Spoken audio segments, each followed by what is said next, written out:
ਉਹਨਾਂ ਨੇ ਤਰਸ ਦੇ ਆਧਾਰ ਤੇ ਨਹੀਂ ਦਿੱਤਾ। ਕਿਸਾਨਾਂ ਨੇ ਇਹ ਆਪਦਾ ਹੱਕ ਹੈ ਜਿਹੜਾ ਕਾਨੂੰਨ ਵਾਪਸੀ ਵਾਲਾ ਇਹ ਖੋਇਆ। ਕਿਤੇ ਭਾਜਪਾ ਦੇ ਪੱਖ ਦੇ ਵਿੱਚ ਵੋਟ ਇਸ ਹਿਸਾਬ ਤੇ ਜਾ ਸਕਦੀ ਹੈ ਕਿ ਕਾਨੂੰਨ ਵਾਪਸ ਹੋਇਆ? ਕੀ ਲੱਗਦਾ?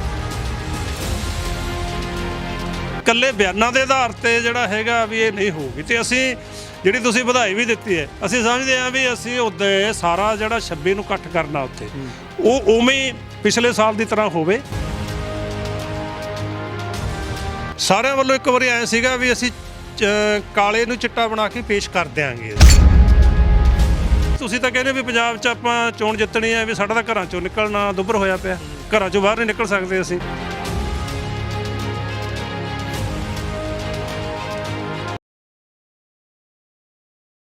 ਸਤਿ ਸ਼੍ਰੀ ਅਕਾਲ, ਆਰਐਮਬੀ ਟੈਲੀਵਿਜ਼ਨ ਦੇਖ ਰਹੇ ਹੋ ਤੁਸੀਂ। ਮੈਂ ਹਾਂ ਜਸ ਕਰੇਵਾਲ। ਕਿਸਾਨਾਂ ਦੇ ਖੇਮੇ ਦੇ ਵਿੱਚ ਖੁਸ਼ੀ ਪਈ ਆ, ਕਿਸਾਨਾਂ ਦੀ ਝੋਲੀ ਦੇ ਵਿੱਚ ਖੁਸ਼ੀ ਪਈ ਆ। ਸਵੇਰ ਹੁੰਦਿਆਂ ਹੀ ਜਿਹੜੇ ਹੈਗੇ ਆ ਪ੍ਰਧਾਨ ਮੰਤਰੀ ਨਰਿੰਦਰ ਮੋਦੀ ਹੋਰਾਂ ਵੱਲੋਂ ਜਿਹੜਾ ਆ ਐਲਾਨ ਕੀਤਾ ਗਿਆ ਆ ਕਿ ਤਿੰਨੋਂ ਖੇਤੀ ਕਾਨੂੰਨ ਜਿਹੜੇ ਆ ਰੱਦ ਹੋਣਗੇ। ਇਸ ਦੇ ਬਾਬਤ ਗੱਲਬਾਤ ਕਰਾਂਗੇ। ਮੇਰੇ ਨਾਲ ਕਿਸਾਨ ਆਗੂ ਸੁਰਜੀਤ ਸਿੰਘ ਜੀ ਫੂਲ ਹੋਣਗੇ। ਫੂਲ ਸਾਹਿਬ, ਸਭ ਤੋਂ ਪਹਿਲਾਂ ਤਾਂ ਮੁਬਾਰਕਬਾਦ ਆ। ਮੁਬਾਰਕਾਂ ਜੀ, ਤੁਹਾਨੂੰ ਵੀ ਸਾਰਿਆਂ ਨੂੰ ਮੁਬਾਰਕਾਂ।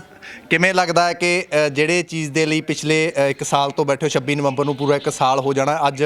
ਜਿਹੜਾ ਹੈਗਾ ਨਰਿੰਦਰ ਮੋਦੀ ਹੋਰਾਂ ਵੱਲੋਂ ਸਵੇਰੇ ਹੀ ਜਿਹੜਾ ਐਲਾਨ ਕਰ ਦਿੱਤਾ ਗਿਆ ਆ ਕਿ ਤਿੰਨੋਂ ਖੇਤੀ ਕਾਨੂੰਨ ਜਿਹੜੇ ਆ ਉਹ ਰੱਦ ਹੋਣਗੇ। ਪਲੱਸ ਉਹਨਾਂ ਨੇ ਇਹ ਵੀ ਆਖ ਦਿੱਤਾ ਕਿ ਮੈਂ ਗਲਤ ਸੀ, ਮੈਂ ਆਪਣੇ ਕਿਸਾਨਾਂ ਨੂੰ ਜਿਹੜਾ ਸਮਝਾ ਨਹੀਂ ਪਾਇਆ। ਦੇਖੋ ਜੀ, ਜਿਹੜਾ ਇਹ ਪ੍ਰਧਾਨ ਮੰਤਰੀ ਨੇ ਇੰਨੇ ਮਹੀਨਿਆਂ ਬਾਅਦ ਜੀ ਲਗਭਗ ਸਾਲ ਬਾਅਦ ਹੀ ਐਂ ਕਹਿ ਲਓ ਵੀ ਆਪਣੀ ਚੁੱਪ ਤੋੜ ਕੇ ਇਹ ਐਲਾਨ ਕੀਤਾ ਵੀ ਤਿੰਨੇ ਕਾਨੂੰਨ ਰੱਦ ਕੀਤੇ ਜਾਣਗੇ ਜੀ। ਇਸ ਨੂੰ ਅਸੀਂ ਸਮਝਦੇ ਹਾਂ ਵੀ ਇਹ ਅੰਦੋਲਨ ਦੇ ਇਹ ਵੱਡੀ ਜਿੱਤ ਹੈ ਜੀ। ਤੇ ਇਸ ਜਿੱਤ ਦਾ ਜਿਹੜਾ ਕ੍ਰੈਡਿਟ ਹੈ, ਸਿਹਰਾ ਹੈ, ਉਹ ਕਿਸੇ ਇੱਕ ਆਗੂ ਜਾਂ ਇੱਕ ਜਥੇਬੰਦੀ ਦੀ ਬਜਾਏ ਅਸੀਂ ਸਮਝਦੇ ਹਾਂ ਵੀ ਜਿੰਨੇ ਵੀ ਕਿਸਾਨਾਂ ਨੇ ਇਹਦੇ ਵਿੱਚ, ਪੰਜਾਬ ਦੇ ਕਿਸਾਨਾਂ ਨੇ, ਦੂਜੇ ਸੂਬਿਆਂ ਦੇ ਕਿਸਾਨਾਂ ਨੇ, ਭਾਰਤ ਦੇ ਕਿਸਾਨਾਂ ਨੇ ਜੀ ਉਹਦੇ 'ਚ ਅੰਦੋਲਨ 'ਚ ਹਿੱਸਾ ਪਾਇਆ। ਤੇ ਜਿਨ੍ਹਾਂ ਨੇ ਬਾਹਰੋਂ ਸਪੋਰਟ ਕੀਤੀ ਹੈ, NRI ਭਰਾਵਾਂ ਨੇ, ਹੋਰ ਸਾਰਿਆਂ ਨੇ। ਤੇ ਜਿਹੜੇ ਪਰਿਵਾਰਾਂ ਦੇ 700 ਪਰਿਵਾਰਾਂ ਦੇ ਜਿਹੜੇ ਆਪਣੇ ਕਾਮੇ ਇਸ ਦੇ ਵਿੱਚ ਜਾਨਾਂ ਕੁਰਬਾਨ ਹੋ ਗਏ, ਉਹ ਸਾਰਿਆਂ ਨੂੰ ਇਹਦਾ ਜਿਹੜਾ ਕ੍ਰੈਡਿਟ ਹੈ, ਇਹਦਾ ਸਿਹਰਾ ਉਹ ਸਾਰਿਆਂ ਨੂੰ ਜਾਂਦਾ ਹੈ। ਤੇ ਇਸ ਕਰਕੇ ਜਿਹੜੀ ਅਗਲੀ ਗੱਲ ਹੈਗੀ ਹੈ, ਪਰ ਉਹ ਜਿਉਂ-ਜਿਉਂ ਇਹ ਅਨਫੋਲਡ ਹੋਊਗੀ ਸਾਰਾ, ਕਿਉਂਕਿ ਬਿਆਨ ਹੈ ਜੇ ਉਹ ਗੱਲਾਂ ਖੁੱਲ੍ਹਣਗੀਆਂ ਜੀ, ਉਹਦੇ ਹਿਸਾਬ ਨਾਲ ਅਸੀਂ ਮੀਟਿੰਗ ਅਸੀਂ ਸਾਰੇ ਆਗੂਆਂ ਨਾਲ ਰਾਏ ਕੀਤੀ ਹੈ ਵੀ ਸੰਯੁਕਤ ਕਿਸਾਨ ਮੋਰਚੇ ਦੀ ਫੌਰੀ ਮੀਟਿੰਗ ਕੱਲ੍ਹ ਜਾਂ ਪਰਸੋਂ ਮੀਟਿੰਗ ਕਰਕੇ ਉਸ 'ਤੇ ਗਾਹਾਂ ਇਹਨੂੰ ਫਿਰ ਹੁਣ ਜਿਹੜਾ ਉੱਥੇ ਦਿੱਲੀ ਅੰਦੋਲਨ ਹੈ ਜੀ, ਉਹਦਾ ਕੀ ਕਰਨਾ ਜੀ, ਉਹਦਾ ਉੱਥੇ ਜਿਹੜੀ ਅਸੀਂ 26 ਦਾ ਸੱਦਾ ਦਿੱਤਾ ਹੈਗਾ, ਉੱਥੇ ਜਿਹੜਾ ਇਕੱਠ ਕਰਨ ਦਾ ਅਗਲੀ ਜਿਹੜੀ ਪਲਾਨਿੰਗ ਹੈ ਜਿਹੜੀ ਸਾਰੀ ਇਹ ਨਵੀਂ ਸਿਚੁਏਸ਼ਨ ਜਿਹੜੀ ਪੈਦਾ ਹੋ ਗਈ ਪ੍ਰਧਾਨ ਮੰਤਰੀ ਵੱਲੋਂ ਕਾਨੂੰਨ ਵਾਪਸ ਲੈਣ ਦਾ ਐਲਾਨ ਕਰਨ ਦੇ ਨਾਲ, ਬਿਆਨ ਦੇਣ ਦੇ ਨਾਲ ਲਾਈਵ ਹੋ ਕੇ ਜੀ, ਇਕੱਲਾ ਇਹ ਨਹੀਂ ਵੀ ਉਹਦਾ PMO ਆਫਿਸ ਵੱਲੋਂ ਕਿਸੇ ਅਥਾਰਟੀ ਨੇ ਬਿਆਨ ਦਿੱਤਾ ਹੋਵੇ, ਖੁਦ ਉਹਦਾ ਆਪਦਾ ਪ੍ਰਧਾਨ ਮੰਤਰੀ ਦਾ ਬਿਆਨ ਹੈ ਜੀ। ਸੋ ਇਹਦੀ ਜਿਹੜੀ ਸਿਚੁਏਸ਼ਨ ਹੈ ਜਿਹੜੀ ਨਵੀਂ ਪੈਦਾ ਹੋ ਗਈ, ਇਹ ਨਵੀਂ ਸਿਚੁਏਸ਼ਨ ਪੈਦਾ ਹੋਣ ਦੀ ਖਾਤਰ ਅਸੀਂ ਮੀਟਿੰਗ ਕਰਾਂਗੇ ਕੱਲ੍ਹ ਜਾਂ ਪਰਸੋਂ ਨਹੀਂ, ਤੇ ਉਹਦੇ ਵਿੱਚ ਗਾਹਾਂ ਜਿਹੜੀ ਸਾਰੀ ਅਗਲੀ ਜਿਹੜੀ ਹੈ ਪਲਾਨ ਹੈ ਉਹ ਕੀਤੀ ਜਾਊਗੀ। ਅੱਛਾ, ਕੀ ਲੱਗਦਾ ਕਿ ਮੋਦੀ ਸਾਹਿਬ ਨੇ ਹਾਲਾਂਕਿ ਅੱਜ ਖੁਦ ਮੰਨਿਆ, ਖੁਦ ਦੀ ਗਲਤੀ ਵੀ ਮੰਨੀ ਆ ਕਿ ਮੈਂ ਗਲਤ ਸੀਗਾ, ਮੈਂ ਆਪਣੇ ਕਿਸਾਨਾਂ ਨੂੰ ਸਮਝਾ ਨਹੀਂ ਸਕਿਆ। ਇੰਨਾ ਸਮਾਂ ਫਿਰ ਕਿਉਂ ਲੱਗ ਗਿਆ? ਜੇਕਰ ਗਲਤ ਸੀ ਤਾਂ ਇੰਨਾ ਸਮਾਂ ਕਿਉਂ ਲੱਗ ਗਿਆ? ਕੀ ਮੰਨਦੇ? ਦੇਖੋ ਜੀ, ਉਹਨਾਂ ਦਾ ਯਤਨ, ਉਹਨਾਂ ਦੇ ਸਾਰੇ IT ਸੈੱਲਾਂ ਦਾ, ਉਹਨਾਂ ਦਾ ਜਿਹੜੇ ਪ੍ਰਚਾਰ ਮਾਧਿਅਮ ਹੈਗਾ, ਉਹਨਾਂ ਦਾ ਸਾਰਾ ਚੈਨਲ ਹੈਗੇ ਨੇ ਜੀ, ਸਾਰਿਆਂ ਵੱਲੋਂ ਇੱਕ ਵਾਰੀ ਆਇਆ ਸੀਗਾ ਵੀ ਅਸੀਂ ਕਾਲੇ ਨੂੰ ਚਿੱਟਾ ਬਣਾ ਕੇ ਪੇਸ਼ ਕਰ ਦਿਆਂਗੇ ਅਸੀਂ। ਪਰ ਉਹ ਜਿਹੜੀ ਕਾਲਾ ਹੁੰਦਾ ਕਾਲਾ ਹੀ ਹੁੰਦਾ ਹੈ। ਉਹਨਾਂ ਨੇ ਬਹੁਤ ਯਤਨ ਕੀਤੇ, ਕਿਉਂਕਿ ਉਹਨੂੰ ਐਂ ਹੁੰਦਾ ਵੀ ਜਿਹਦੇ ਕੋਲੇ ਮੀਡੀਆ ਹੈਗਾ ਉਹਦੇ ਕੋਲੇ ਸਾਰਾ ਕੁਛ ਹੈਗਾ। ਪਰ ਜਿੰਨਾ ਇਹ ਅੰਦੋਲਨ ਲਗਾਤਾਰ ਉੱਥੇ ਦਿੱਲੀ ਰਿਹਾ ਤੇ ਇਹਦੇ ਨਾਲ ਲਗਾਤਾਰ ਇੱਧਰਲਾ ਪ੍ਰਚਾਰ ਵੀ ਜਿਹੜਾ ਉਹਨਾਂ ਦੇ ਪ੍ਰਚਾਰ ਨੂੰ ਕਾਟ ਕਰਨ ਦੀ ਖਾਤਰ ਹੁੰਦਾ ਰਿਹਾ, ਉਹਦੇ ਵਿੱਚੋਂ ਹੋਇਆ ਉਹਨਾਂ ਨੂੰ ਮੰਨਣਾ ਪਿਆ ਵੀ ਹੁਣ ਸਾਡੀਆਂ ਸਾਰੀਆਂ ਤੋਪਾਂ ਜਿਹੜੀਆਂ ਸਾਡੇ ਸਾਰੇ ਹਥਿਆਰ ਹੈ, ਇਹਨੂੰ ਕਾਲੇ ਨੂੰ ਚਿੱਟਾ ਬਣਾਉਣ ਦੀ ਖਾਤਰ ਹੁਣ ਹੋਰ ਵੱਧ ਅਸਰਦਾਇਕ ਨਹੀਂ ਹੋਣਗੇ। ਤੇ ਹੁਣ ਆਪਾਂ ਨੂੰ ਮੰਨ ਲੈਣੀ ਚਾਹੀਦੀ ਆ, ਆਪਦੀ ਹਾਰ ਮੰਨ ਲਓ, ਕਹਿ ਲਓ, ਜਾਂ ਉਹਨਾਂ ਨੇ ਇਹ ਕਹਿ ਲਿਆ ਇੱਕ ਹਿਸਾਬ ਨਾਲ, ਜਿਹੜੇ ਉਹਨਾਂ ਨੇ ਇਹ ਸ਼ਬਦ ਕਹੇ ਹੈ ਵੀ ਅਸੀਂ ਕਿਸਾਨਾਂ ਨੂੰ ਸਮਝਾਉਣ ਦੇ ਵਿੱਚ ਸਫਲ ਨਹੀਂ ਹੋਏ, ਤੇ ਇਹਦਾ ਭਾਵ ਇੱਕ ਹਿਸਾਬ ਨਾਲ ਵੀ ਕਾਲੇ ਨੂੰ, ਇਹਦਾ ਅਰਥ ਇਹੀ ਹੈ ਸਮਝਾਉਣ ਦਾ ਤਾਂ ਕੀ ਹੋਣਾ ਸੀਗਾ ਵੀ ਅਸੀਂ ਕਾਲੇ ਨੂੰ ਚਿੱਟਾ ਬਣਾਉਣ 'ਚ ਸਫਲ ਨਹੀਂ ਹੋਏ, ਇਹ ਸਾਡੀ ਇਹ ਹਾਰ ਹੈ। ਤੇ ਇਸ ਕਰਕੇ ਉਹਨਾਂ ਨੇ ਇੱਕ ਵਾਰ ਇਹ ਮੰਨ ਲਈ ਗੱਲ ਵੀ ਅਸੀਂ ਜਿਹੜਾ ਕਿਸਾਨ ਫਿਰ ਇਹ ਨਹੀਂ ਮੰਨ ਰਹੇ ਕਾਨੂੰਨਾਂ ਨੂੰ, ਅਸੀਂ ਫਿਰ ਕਿਸਾਨਾਂ ਦੀ ਮੰਨ ਲੈਂਦੇ ਹਾਂ। ਸੋ ਲੰਬਾ ਸਮੇਂ ਦਾ ਜਿਹੜਾ ਤੁਸੀਂ ਸਵਾਲ ਕੀਤਾ ਉਹਦਾ ਇਹ ਸੀਗਾ ਵੀ ਅਸੀਂ ਸ਼ਾਇਦ ਇਹਨੂੰ ਕਾਲੇ ਨੂੰ ਚਿੱਟਾ ਬਣਾ ਦੇਈਏ, ਪਰ ਨਹੀਂ ਬਣਾ ਸਕੇ। ਅੱਛਾ, ਉਹਨਾਂ ਨੇ ਇੱਕ ਚੀਜ਼ ਹੋਰ ਵੀ ਕਹੀ ਹੈ ਕਿ ਕਿਸਾਨਾਂ ਦਾ ਇੱਕ ਵਰਗ ਜਿਹੜਾ ਸੀ ਉਹ ਇਸ ਚੀਜ਼ ਦੀ ਜਿਹੜੀ ਹਮਾਇਤ ਨਹੀਂ ਕਰ ਰਿਹਾ ਸੀ, ਹਾਲਾਂਕਿ ਇੱਕੋ ਵਰਗ ਹੀ ਨਹੀਂ ਕਰ ਰਿਹਾ ਸੀ। ਇਹ ਗੱਲ ਉਹਨਾਂ ਨੇ ਆਪਣੀ ਸਪੀਚ ਦੇ ਵਿੱਚ ਇਹ ਵੀ ਕਹੀ ਹੈ ਕਿ ਇਹ ਫਿਰ ਕਿਹੜੇ ਵਰਗ ਦੀ ਗੱਲ ਕਰ ਰਹੀ ਹੈ? ਦੇਖੋ ਜੀ, ਜਿਹੜਾ ਕਿਸਾਨਾਂ ਦਾ ਜਿਹੜਾ ਹਮਾਇਤ ਜਿਹੜੀ ਇਹਦੀ ਕਾਨੂੰਨਾਂ ਦੀ, ਤੁਹਾਡਾ ਕੀ ਸਵਾਲ ਹੈ? ਵੀ ਕਹਿੰਦੇ ਇੱਕ ਵਰਗ ਹੀ ਹਮਾਇਤ ਨਹੀਂ ਕਰ ਰਿਹਾ ਸੀ, ਵੀ ਇੱਕ ਵਰਗ ਬੈਠਾ ਸੀ ਉੱਥੇ, ਉਹ ਹਮਾਇਤ ਨਹੀਂ ਕਰ ਰਹੇ ਸੀ, ਕੱਲ ਉਹੀ ਇੱਕ ਵਰਗ ਬੈਠਾ ਸੀ ਭਾਵ ਉੱਥੇ ਦਿੱਲੀ ਦੇ ਵਿੱਚ। ਹਾਂ, ਉਹਨੂੰ ਇੱਕ ਵਰਗ ਨਹੀਂ, ਸਾਡੇ ਹਿਸਾਬ ਨਾਲ ਅਜੇ ਵੀ ਉਹ ਨਾ ਜਿਹੜਾ ਜਿਵੇਂ ਕਹਿੰਦੇ ਹੁੰਦੇ ਆ ਨਾ, ਆਪਣੀ ਗੱਲ ਨੂੰ, ਆਪਦੀ ਜਿਹੜੀ ਇਹ ਪਿੱਛੇ ਹਟਣ ਵਾਲੀ ਗੱਲ ਨੂੰ, ਉਹਨੂੰ ਐਂ ਹੁੰਦਾ ਵੀ ਉਹਦੇ ਤੇ ਪਰਦਾ ਪਾ ਰਹੇ ਨੇ ਵੀ ਜੇ ਵੀ ਇੱਕ ਵਰਗ ਹੀ ਹੈ। ਇੱਕ ਵਰਗ ਤਾਂ ਕਹਿਣ ਦਾ ਭਾਵ ਬਹੁਤ ਛੋਟਾ ਹਿੱਸਾ ਵੱਡੇ ਵਰਗ ਹੈ, ਜਿਹੜੇ ਜ਼ਿਆਦਾ ਵਰਗ ਹੈ ਉਹ ਕਾਨੂੰਨਾਂ ਦੇ ਪੱਖ 'ਚ ਨੇ। ਇੱਕ ਵਰਗ ਇਹਦੀ ਹਮਾਇਤ ਨਹੀਂ ਕਰ ਰਿਹਾ ਸੀਗਾ। ਅਸਲ ਵਿੱਚ ਉਲਟ ਹੈ ਵੀ ਇੱਕ ਵਰਗ ਛੋਟਾ ਹਿੱਸਾ ਸੀਗਾ ਜਿਹੜਾ ਕੁਛ ਜਿਵੇਂ ਜਿਹੜੀਆਂ ਉੱਥੇ ਜਥੇਬੰਦੀਆਂ ਨੇ ਬਿਆਨ ਵਗੈਰਾ ਵੀ ਦਿੱਤੇ ਸੀਗੇ ਵੀ ਅਸੀਂ ਸਹਿਮਤ ਹੈ, ਜਿਨ੍ਹਾਂ ਨੂੰ ਇਹਨਾਂ ਨੇ ਤਿਆਰ ਕਰਕੇ ਲਿਆ ਸੀ। ਇੱਕ ਬਹੁਤ ਛੋਟਾ ਹਿੱਸਾ ਸੀ ਜਿਹੜਾ ਕਿ ਇਹ ਕਾਨੂੰਨਾਂ ਦਾ ਪੱਖ 'ਚ ਬੋਲ ਰਿਹਾ ਸੀਗਾ, ਜਿਹੜਾ ਸਮਝ ਲਓ ਵੀ ਉਹਦੇ ਨਾਲ ਬੀਜੇਪੀ ਨਾਲ ਸਿੱਧੇ ਤੌਰ ਤੇ ਜੁੜਿਆ ਹੋਇਆ ਸੀ ਕਿਸਾਨਾਂ ਦਾ ਹਿੱਸਾ। ਜਦ ਕਿ ਜਿਹੜਾ ਇੱਕ ਵੱਡਾ ਵਰਗ ਹੈ, ਜਿਹੜਾ ਵੱਡਾ ਹਿੱਸਾ ਜਿਹੜਾ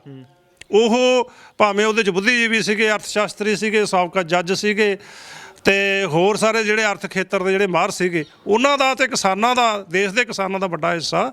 ਜਿਵੇਂ ਹੁਣ ਸੱਦੇ ਹੋਏ ਨੇ ਭਾਰਤ ਬੰਦ ਦੇ, ਉਹਦੇ ਵਿੱਚੋਂ ਸਾਰੇ ਸੂਬਿਆਂ ਦੇ ਵਿੱਚ ਵੱਡੀ ਪੱਧਰ ਤੇ ਸੱਦਾ ਲਾਗੂ ਹੋਇਆ। ਸਾਰੀਆਂ ਵਿਰੋਧੀ ਪਾਰਟੀਆਂ ਨੇ ਭਾਵੇਂ ਉਹਨਾਂ ਦੇ ਆਪਦੀਆਂ ਫੌਰੀ ਹਿੱਤਾਂ 'ਚੋਂ, ਸਿਆਸੀ ਹਿੱਤਾਂ 'ਚੋਂ, ਇਲਾਹੇ 'ਚੋਂ ਹੀ ਕੀਤਾ ਹੋਵੇ, ਸਾਰੀਆਂ ਵਿਰੋਧੀ ਪਾਰਟੀਆਂ ਨੇ ਬਿਆਨ ਦਿੱਤਾ। ਇਕੱਲੀ ਬੀਜੇਪੀ ਤੇ ਉਹਦਾ ਥੋੜਾ ਹਿੱਸਾ ਕਿਸਾਨਾਂ ਦਾ ਉਹੀ ਰਹਿ ਗਿਆ ਸੀਗਾ ਜਿਹੜਾ ਇਹਨੂੰ ਠੀਕ ਕਹਿ ਰਿਹਾ ਸੀਗਾ। ਸੋ ਇਹਨੂੰ ਜੇ ਸਿੱਧਾ ਕਰ ਦੇਣਾ ਹੋਵੇ ਪ੍ਰਧਾਨ ਮੰਤਰੀ ਦੇ ਬਿਆਨ ਨੂੰ, ਉਹਨੇ ਸਿਰ ਪਰ ਨੇ ਉਹ ਬਿਆਨ ਦਿੱਤਾ, ਜੇ ਇਹਨੂੰ ਸਿੱਧਾ ਕਰਨਾ ਹੋਵੇ ਤਾਂ ਇੱਕ ਛੋਟਾ ਹਿੱਸਾ ਸੀ ਜਿਹੜਾ ਕਿ ਇਹਨੂੰ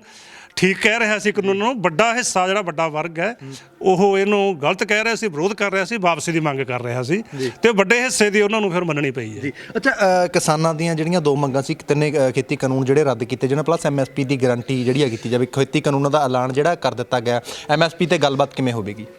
MSP ਤੇ ਜੀ ਉਹਨਾਂ ਨੇ ਜੋ ਪ੍ਰਧਾਨ ਮੰਤਰੀ ਦਾ ਬਿਆਨ ਸੁਣਿਆ, ਉਹਨਾਂ ਨੇ ਕਿਹਾ ਬਈ ਇੱਕ ਤਾਂ ਅਸੀਂ ਬਣਾਵਾਂਗੇ ਕਮੇਟੀ ਬਣਾਵਾਂਗੇ ਜਿਹਦੇ ਵਿੱਚ ਪੰਜਾਬ ਸੈਂਟਰ ਸਰਕਾਰ ਦੇ ਨੁਮਾਇੰਦੇ ਵੀ ਹੋਣਗੇ, ਸਟੇਟਾਂ ਸੂਬਾ ਸਰਕਾਰਾਂ ਦੇ ਨੁਮਾਇੰਦੇ ਵੀ ਹੋਣਗੇ, ਅਰਥ ਸ਼ਾਸਤਰੀ ਵੀ ਹੋਣਗੇ, ਜਿਹੜੇ ਖੇਤੀ ਮਾਹਰ ਹੈ ਉਹ ਵੀ ਹੋਣਗੇ, ਕਿਸਾਨ ਆਗੂ ਵੀ ਹੋਣਗੇ। ਐਂ ਸਮਝ ਲਓ ਵੀ 4 ਧਿਰਾਂ ਦੀ ਜਾਂ 5 ਧਿਰਾਂ ਦੀ ਸਾਂਝੀ ਕਮੇਟੀ ਬਣੂਗੀ। ਉਹਦੇ ਵਿੱਚ ਜਿਹੜੀਆਂ MSP ਨਾਲ ਸੰਬੰਧਿਤ ਸਾਰੀਆਂ ਗੱਲਾਂ ਤੇ ਵਿਚਾਰ ਕਰਕੇ ਤੇ ਉਹਦੇ ਤੇ ਗਾਹਾਂ ਜਿਹੜਾ ਕੋਈ ਨੀਤੀ ਵਗੈਰਾ ਜਿਹੜੀ ਹੈਗੀ ਬਣਾਈ ਜਾਊਗੀ। ਇੱਕ ਵਾਰੀ ਕਮੇਟੀ 4 ਧਿਰਾਂ ਦੀ ਸਾਂਝੀ ਕਮੇਟੀ ਬਣਾਉਣ ਤੇ ਉਹਨਾਂ ਨੇ ਕੀਤਾ ਤੇ ਨਾਲ ਹੀ ਉਹਨਾਂ ਨੇ ਜਿਹੜੀ ਦੂਜੀ ਗੱਲ ਕਹੀ ਆ ਵੀ ਖੇਤੀ ਨੂੰ ਉਹਦਾ ਕਿਹਾ ਵੀ ਜ਼ੀਰੋ ਖਰਚੇ ਵਾਲੀ, ਵੀ ਕੋਈ ਖਰਚਾ ਨਹੀਂ ਹੋਊਗਾ। ਕੁਦਰਤੀ ਖੇਤੀ, ਹਾਂ, ਕੁਦਰਤੀ ਖੇਤੀ ਕਹਿ ਲਓ, ਜੇ ਜ਼ੀਰੋ ਖਰਚੇ ਵਾਲੀ ਖੇਤੀ ਵੀ ਜਿਹਦੇ ਤੇ ਕੋਈ ਉੱਤੇ ਲਾਗਤ ਹੈਗੀ ਆ ਵੀ ਉਹ ਕੋਈ ਨਹੀਂ ਹੋਊਗੀ। ਵੀ ਇਹ ਜੀ ਅਸੀਂ ਖੇਤੀ ਲਿਆ ਰਹੇ ਹਾਂ ਪਰ ਉਹ ਵੀ ਕਿਹੜੇ ਢੰਗ ਨਾਲ ਉਹ ਕੁਦਰਤੀ ਖੇਤੀ ਵਾਲੀ ਹੋਊਗੀ ਜਾਂ ਜ਼ੀਰੋ ਖੇਤੀ ਵਾਲੀ ਕਿਵੇਂ ਕਰਨਗੇ, ਜ਼ੀਰੋ ਖਰਚੇ ਵਾਲੀ ਖੇਤੀ।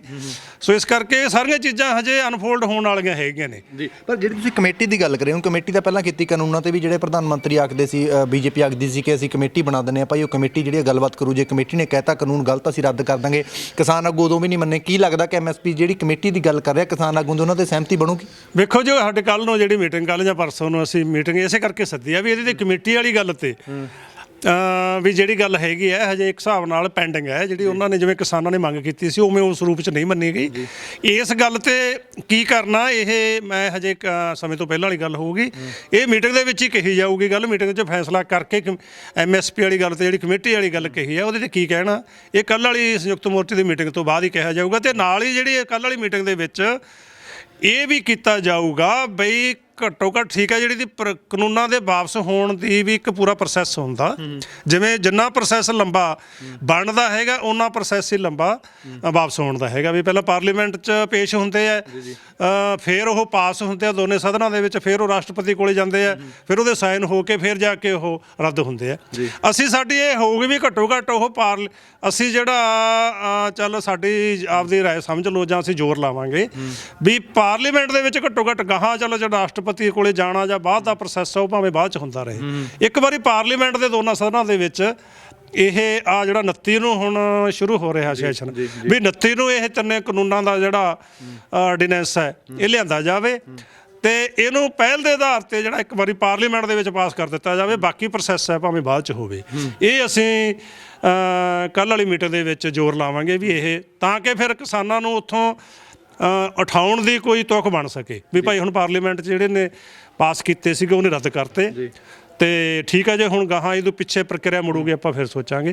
ਪਰ ਕੱਲੇ ਬਿਆਨਾਂ ਦੇ ਆਧਾਰ ਤੇ ਜਿਹੜਾ ਹੈਗਾ ਵੀ ਇਹ ਨਹੀਂ ਹੋਊਗੀ ਤੇ ਅਸੀਂ ਜਿਹੜੀ ਤੁਸੀਂ ਵਧਾਈ ਵੀ ਦਿੱਤੀ ਹੈ ਅਸੀਂ ਸਮਝਦੇ ਹਾਂ ਵੀ ਅਸੀਂ ਉੱਦੇ ਸਾਰਾ ਜਿਹੜਾ 26 ਨੂੰ ਇਕੱਠ ਕਰਨਾ ਉੱਥੇ